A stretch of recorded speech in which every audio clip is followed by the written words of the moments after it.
am Lisa Inouye, and I study abroad in Florence, Italy in spring 2025. I studied with Professor Kaiser, and I'm a business major, and I'm going to be transferring to UCSD next fall. I decided to study abroad because I wanted to see myself grow and adapt in a new culture, and also because I've also never been to Europe. I funded my study abroad program through the Gilman Scholarship, the AFS Scholarship, and then everything else like groceries, meals, souvenirs were out of pocket. One of my concerns was experiencing racism in Europe because I heard that was a thing over there. But the people in Florence, they're really used to tourists, they're very friendly, and I personally never experienced any racism throughout Italy and even in France, so I wouldn't worry too much about racism.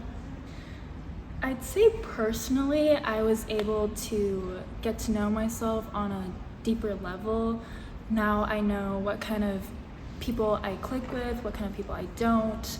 And on an academic level, I'd say I was able to learn a topic that I would have never been able to if I didn't study abroad, which was LGBTQ literature. So because I was a third year and I already finished all my GEs, the only literature class I was able to take was LGBTQ literature.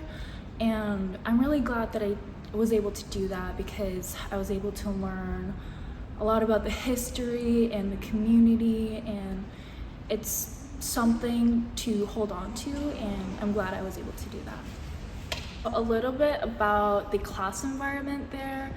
The classrooms are a lot smaller compared to the classrooms at community college over here. So you get to be a lot more closer with the professors, and you can make friends with a lot of your classmates.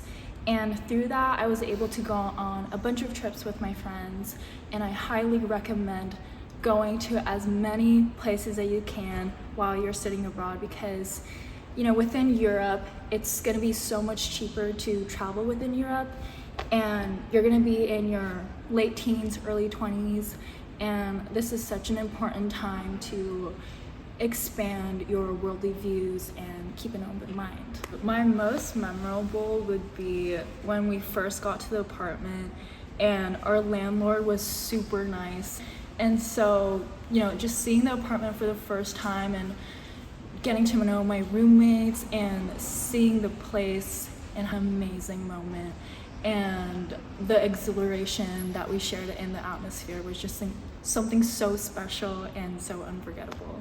I would say don't worry too much about racism and talk to everyone, even the locals, all the students, and remember that not everybody has to like you and you don't have to like everyone, and take every loss as a redirection because the universe has your back. You're gonna be fine.